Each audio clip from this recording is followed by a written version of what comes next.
This is Ravens Flock Talk Podcast, coming to you every week with their thoughts and opinions on each and every Ravens game. Tune in weekly and join the flock.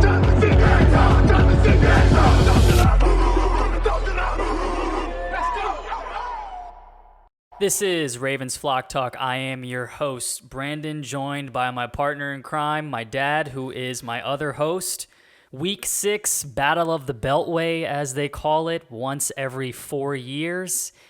And we got the best of Washington, but it was like playing your own team in a way. Similar quarterback, high-powered offenses, and both defenses couldn't cover anybody. So it was just a battle of who was going to outscore who. And even though we made some mistakes, we were able to overcome it, and it was a solid win, I would say. Two weeks in a row after that miraculous win. You know, how are they going to come out? They're going to come out flat? Are they going to be able to overcome adversity? Are they satisfied just because they came away with a miraculous win last week, a division win?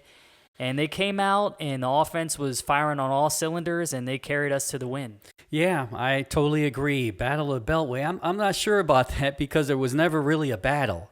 But now I can say that they're saying the location. Yeah, you know, that's about it. But. Yeah, because we always had the better hand, upper hand on them. They now have a quarterback. Yep. So the Commanders have a quarterback finally, and and I always thought that the Commanders. Back in the day, the Redskins with Dan Snyder was their whole reason why their whole franchise was losing all the time. So they made some big changes. And I'm just glad that the Ravens came on top because it wasn't an easy game. Yeah, it reminded me of that infamous game with RG3 where he got hurt against us and it just derailed his career. Similar style quarterback, running quarterback, mobile quarterback. And I was a little bit worried coming into this game. I didn't know how we were going to respond with a mobile quarterback because we haven't really played a mobile quarterback if you want to put Mahomes in there, to an extent. And, Jaden Daniels, he was, we typically eat up rookie quarterbacks at home, but he did not play, and he hasn't played like a rookie. He's poised, he's composed, he makes smart throws. So this was a good matchup and a good test for us after, like I said, the emotional win that we got against Cincinnati. And, offensively, I don't have anything bad to say at all. I liked when Todd ran. I mean, this was the game where airing it out was going to get us there. We moved the ball. We had, 2 or 3 drives of like 90-something yards. Two drives, 90 yards in critical situations. And I'm glad Todd stuck to the game plan. And I'm really proud of the offensive line. Yeah. Because they gave Lamar time to pass and pass downfield. And it was good to see Andrews get back into play now and get a touchdown, his first touchdown in quite some time since last year. So, and then just like last week, at the end, he iced it with Derrick Henry in the run game. So he's like our Mariano Rivera. He's our closing pitcher. And, that toss or handoff outside the tackle, it just seems like a cheat code. It was the same exact play they did last game to ice the game, the same exact play. You don't want to be trying to tackle a freight train coming at you. So, just like you said, I can't say enough about the offense. And Lamar, he was going toe-to-toe with Jaden. It was going back and forth. Heavyweight battle for sure. And this was Zay Flowers coming out game. I mean, we already know he's a beast, but from the jump, I was thinking at halftime he was going to cool down some. I'm like, no way, this is going to continue. And then it opened up for guys like Mark Andrews, wide open. I don't know how. I mean, they just over the top. Busted coverage. Lamar had a nice step-in throw to him over the middle, and it even opened up guys like Bateman. This was honestly, I think, his best game I've seen. Yeah. He was emotional. He was involved. And when he's clicking, man, our offense is really unstoppable. Yeah, he had a couple critical catches at critical times. So love to see that. Agree with you. Jay Flowers, he was just out of this world on this game. And Love to see that, because he's just going to get more and more confidence as the year goes on. I mean, I'm looking right at it right now. He averaged 14.7 yards a catch. So you're talking 15 yards every time he caught the ball, automatic first down, whether it was past the line of scrimmage or using his legs. The first drive, I'm like, that play to him, that little screen, we finally executed perfectly. Blockers held their blocks. And I think the only thing on offense you could say is, you could either blame it on Lamar or Mark for not catching the ball because it hit him in the hands, but it was kind of outside of his reach. So, I mean, it's a either or, 50-50 who you want to put the blame on. But for the interception, we were able to come back from that. Thankfully, we didn't make two mistakes in a row, because a lot of people forgot when we got the ball back, we fumbled the snap on third down. Yeah. And we came up with it, and that ended up with a field goal. But just imagine 2 drives going all the way down there, leaving with 0 points on both times. That would have been very tough. Very uncharacteristic of Linderbaum on that snap, fumbling the snap. I don't know what happened there, but you're absolutely right. 2 turnovers like that could really have dictated the game in a different direction. Right in the beginning of the game. Yeah, right in the beginning. So it was. And to your point, you always say when there is some adversity in the beginning of a game to see how the Ravens respond. Yeah. So it was good to see after an interception on the first drive with Lamar that he came back strong and didn't let it affect him. And I'm glad to see that. That's his maturity that you're seeing game after game. So. In years prior, I say that because there's so many games where I saw a mistake on the first drive, whether it be interception or like that, the snap gets fumbled and we don't come up with the ball and we just can't seem to turn it back on. Right. And so I was afraid of that. But at the same time, too, is like you rather have that mistake be in the beginning of the game, right? Get it out the way. Something's going to happen. Yep. Get it out the way in the beginning of the game and learn from it and move on from it. But outside of that, the offense was, picture perfect. I don't think any other team played better than us offensively outside of the Lions. Yeah. With the massacre they put on the Cowboys. So I think we had something like 600 something yards. So the most, in this week. So yeah, it was nice to see. Yeah, what can you say? What can you say? You can't say anything bad for a change. Yeah, and that's really nice to be able not to say too much negative things. It's rare when Zay, because we have so many weapons, like we say. It's so rare that in one game Zay got his touches, Mark Andrews got his touches, Bateman touches. Actually got it, and the run game with Henry. It's like wow, that's like a picture perfect game. But to segue, now let's go on to the defense. This is the second week in a row our secondary has looked abysmal. I cannot give really praise to anybody. Every pass over the middle, as you say, Swiss cheese, Dad, completed. And it begs the question, honestly, and I love the guy. I really do. He's our leader. We haven't had a linebacker like him since Ray. Mosley was fine, but, I think Ravens fans, we can all agree we like Roquan better. But it begs the question. We got on Queen for his coverage issues, which is true, right? And they're saying that in Pittsburgh. But those passes over the middle, when the linebackers are back, can Roquan cover? That's the question I'm begging now. And like I said, I love the guy. But it just seems like no matter who is the quarterback, who we play, if they pass over the middle, it's going to be completion, whether it's the linebacker's fault or definitely the safety's fault. One of the two. So I don't know. For me as a fan, it's like, man, what is it going to take? I totally agree. And it's a controversial thing for me to say because he is Roquan Smith. However, we brought in Dean Pease to help Zachary Orr, a young Zachary Orr. It just seems like we can't cover the middle of the field to save our life. When you're watching the game and you see Roquan go up toward like he's going to blitz, right? Yeah. And I know they have to, fake that, but man, he can't get back in time. When he gets back in coverage, if he's not blitzing. I mean, he had a really nice forced, almost a tackle on the quarterback, a sack, I should say, on the quarterback, which forced him to throw an errant throw, and they only got 3 points out of it in the red zone. Yeah. So I remember, that's the good part of Roquan, blitzing and he does get interceptions, I mean, but it's like, okay, if you're not getting it from him, I don't know where Simpson is on coverages. Harrison wasn't even active this game. It seems like Simpson isn't anywhere to be found. So I don't know where Roquan's help is coming from, because you never see Simpson in the screen after a pass over the middle. So not sure what's going on there. And now we can talk about Brandon Stevens. He had a really bad game. He was getting beat again. Not as bad as the last game, but he was still getting beat. So that's a concern. Marcus Williams is another concern. He got beat a couple times too. He got beat on the Terry touchdown in the red zone. I don't know how he got beat over the top. I just don't see what the value Marcus Williams adds. I was a proponent to getting Jesse Bates. He was sitting there in free agency. We got Eddie Jackson instead. That was a dud. Bates goes to Atlanta.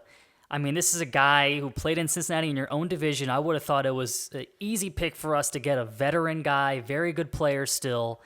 We go the other way with Eddie Jackson. I just don't see it with Williams. I know a lot of fans have started. We actually got heat in the beginning when we started calling him out. Yeah. And now people all of a sudden are like, oh, he stinks. We've been saying that the whole time. Yeah. I mean, I'm not saying he's god-awful. He is an asset to the team, but I just always see him getting beat. And to Stevens' credit, yes, he's had a rough 2 weeks. And ironically, Tony Romo praised him, and it begs the question, how much do these national guys even know our team, really? But at least he's taking on the assignment to get to cover the number one guy. Jamar Chase last year, Terry McLaurin this week. I mean, not last year, last week. And Terry this week. So at least you have that, but my thing is like when it comes to corners, it's it's very tough for us. But if you're that guy, right? Like you say you are and act like you are, you should follow the number one guy no matter where he is on the field. Why is it that Lamar is only on one side of the field? Maybe the football experts would tell me, but if you're a Darrelle Revis, if you're a Dion, right, and you're lined up across, I don't know, Michael Irvin, Jerry Rice, right? If you're Deion Sanders, you're following him wherever on the field. Right. That's what Darrelle Revis used to do. Yeah. Ty Law, Champ Bailey, all those guys. So if you're that guy, Marlo, which we need you to be, do that. I think the only positive thing I can see is Wiggins. I mean, he's going to mature. He's doing pretty good. He looks like he's going to be our number one corner to go against the number one receiver, as you're saying. So, he does get beat, but he sticks to the receivers, right? And he makes his mistakes. He's a rookie, but I like him, and that's one positive thing that you can say in terms of the backfield. Yeah, I mean, it seems like he's never like fully burnt. Is I think what you're trying to say. Like he's there, he's able to make the play. He got flagged for interception. He runs all the way down the field and he's flexing, and I'm like, dude, it's a flag on the field. He didn't know. but hey, but he's he's there is what you like to see, and we're so used to guys. We're not even in the vicinity. We're not even in the frame when they show the replay. That's what I'm saying. That's what I like about Wiggins. You don't see him like 4 or 5 yards from the receiver like you see Humphrey all the time chasing people, right? I won't say all the time, not but all the time. It is quite frequent, especially over the middle. I will say, even though they couldn't knock any passes down and defend like that, they did have some good tackling, after the catch. Yeah, the Kyle Hamilton hit was a nasty one. Yeah, I really love Kyle, the way he plays, and he just reminds me of Palomalo. And you just never know where he's going to be, and he's a sure tackler. So we need that. We need a physical. If we can somehow get him to as good as he tackles, help us out with the coverage because we need it. I feel like we're going to have to make a move or something because it just seems like if a rookie can do this to us, imagine in the playoffs with a veteran quarter. I don't know. It's just. I just think that if we can shore up that secondary, we would have such a more complete team. We have a complete team, but it does scare you when you go up against a elite team. Like a Burrow. Like I look at Detroit, right, and all their weapons now. They're NFC, but Amon St. Brown, Sam Laporta, they got Williams that could beat you deep, and they even pass to the running backs with Jared Goff and stuff. So it's like, man, you know how will we do against an offense like that? You know, I looked at this game. What if we didn't have the offense clicking like this? Oh, man. Well, it would have been nasty. I mean, because this rookie quarterback, Jaden, he was on point. The identity of this team changed. Yeah, and if Lamar wasn't on point and having his MVP type game, then we would have been in trouble. Yeah, I mean, I heard some people say, just imagine if we had the defense we had last year with this offense with Derrick Henry. I mean, we never can seem to get both at one time, you know, or even in one game, either one side or the other, offense or defense, plays the good game and the other doesn't.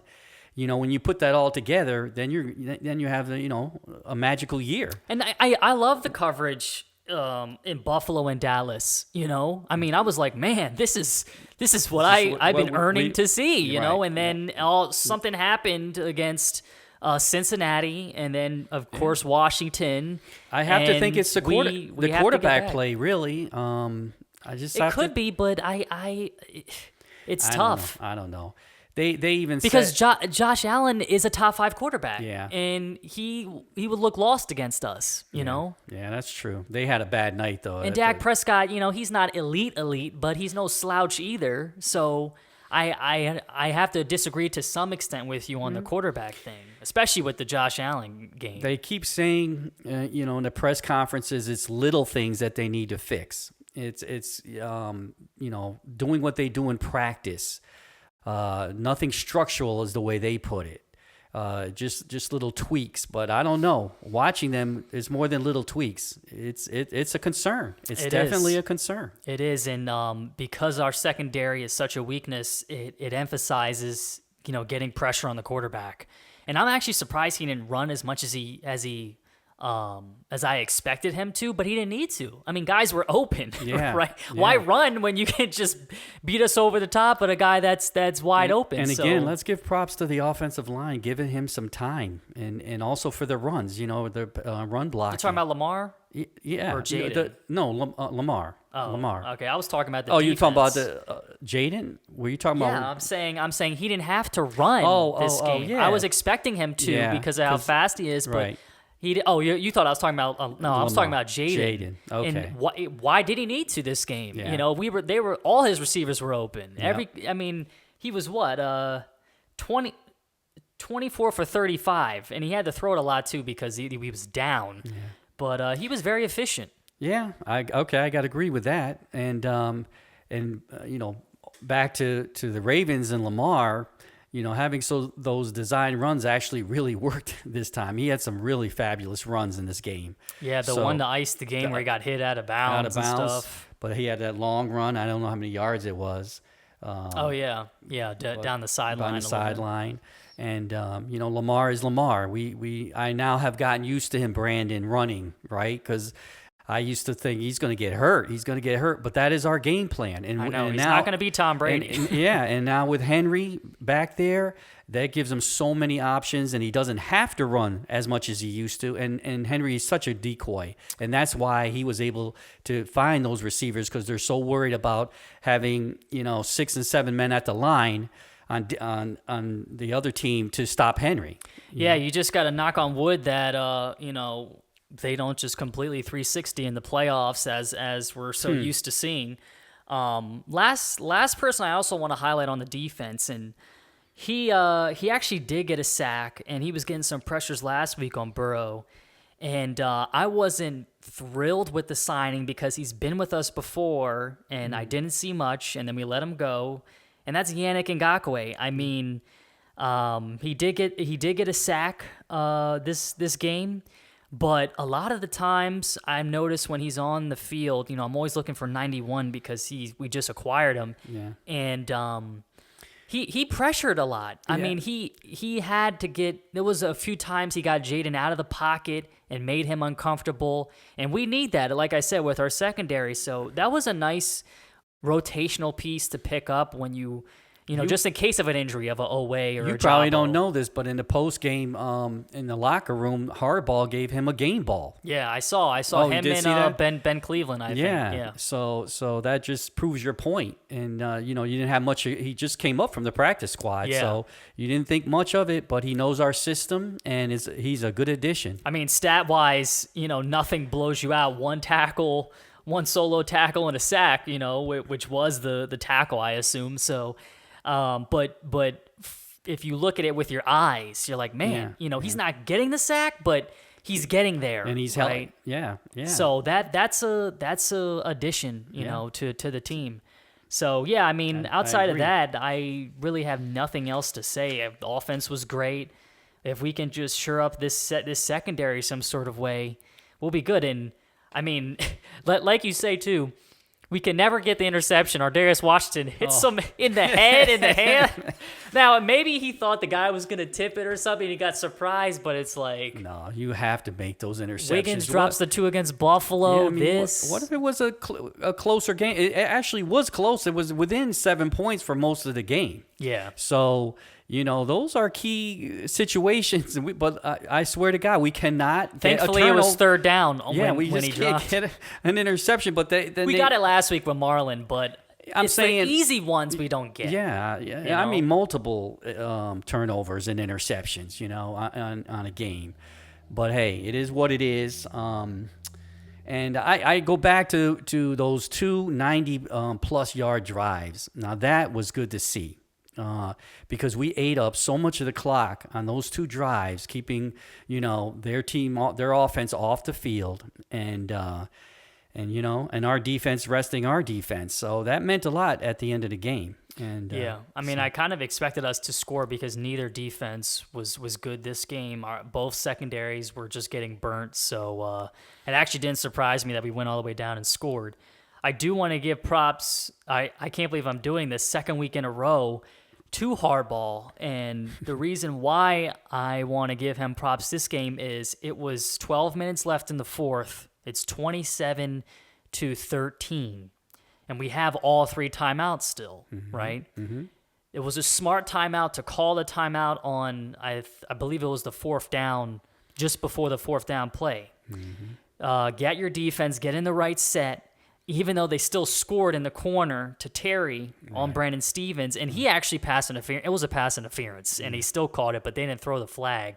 But that was a smart timeout. Game on the line. If they don't get that, it's over. Right. And it was do or die. That's why they opted to go for it instead of a field goal. You got to stay within 7 points, right? 1 score. So that was a smart timeout. That's where I'm like, I'm okay burning a timeout in the 4th because this is the game. This is the moment. So credit to John. We just didn't make the play. The defense wasn't set on that play, and they were scrambling around, calling each other, and he saw that, and that was a good timeout to get them set for that important play. Yeah, right? even if they weren't scrambling, I still would have called one. I think that's why he did it, because he saw that they were out of position. Yeah, so. But it's nice.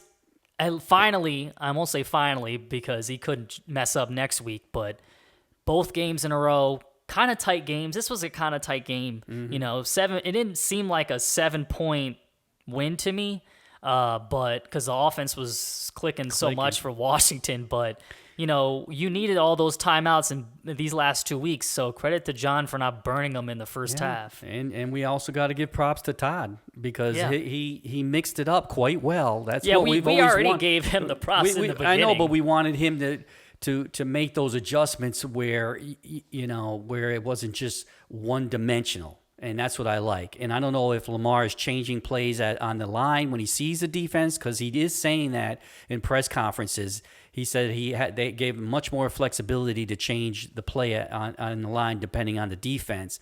And Lamar is smart. That's one thing I've come to realize, that he knows his X's and O's in his football. So he could be changing plays on the line, which is good, which is what he should be at his maturity now. Yeah, Todd's been on fire since we lost Oakland. We were on a 4-game win streak, and all those games, 28 points, 35, 41, and 30. The offense is clicking. When's the last time we weren't screaming at the TV, Brandon, when they're making play calls, and that we don't agree with? Yeah. And now we haven't really said anything because he's mixing it up so nicely. A lot of the times it was in the red zone when you need to score and it was questionable. You were moving the ball so well down the field, and I'm talking about years prior. And we get in the red zone, and he just completely flips the script, or a trick play or something, and we end up with 3 when we should end up with 7. And I think the fact you got Derrick Henry in there, too, that can eat up a 5-6 yards and make it a 2nd and 4, it opens up the playbook and makes it so much easier. Well, I think Todd's going to get fired if he doesn't use Henry in the red zone when it's 3rd and 3 and 3rd and 2. If you don't use Henry, then something's wrong with you, and he won't last long. So no trickery in the red zone when you have a Derrick Henry on your side of the field. Yeah, so next week in Tampa Bay, a Monday night. Again, they're doing the doubleheader Monday night games. Not particularly a fan of it, but Tampa Bay, man, they're hot, and their offense, just like ours, is clicking. I mean, they got Mike Evans, Godwin, Baker. I mean, it's so funny to me when in division, I'm looking at Cleveland, and it's like, man, you really messed up. You had the guy. I know. You opted to pay all this double what Baker's getting for Watson, and he's 10 times worse. So this is going to be another huge test. I mean, this beginning to middle of our year is very tough. And back in Cleveland, Baker would torch us pretty good. He was a force. I won't say torch, but he was a good quarterback. A really good quarterback. He was a good quarterback. So it's going to be tough. And they just came off of a huge win. They were down, I believe, 17-0 at some point against the Saints, and then end up winning that game in a blowout fashion, 51-27. They were down 17-0. No, they were up 17-0. My bad. They were up 17-0, and then lost the lead, and ended up making 20 points in the fourth quarter. So, which is pretty impressive. And Saints stink, but it's going to be a tough game.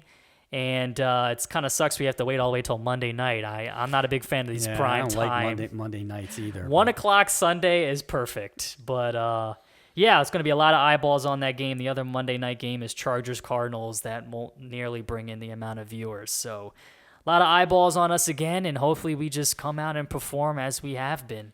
But it's going to be another test. Yep. Agreed.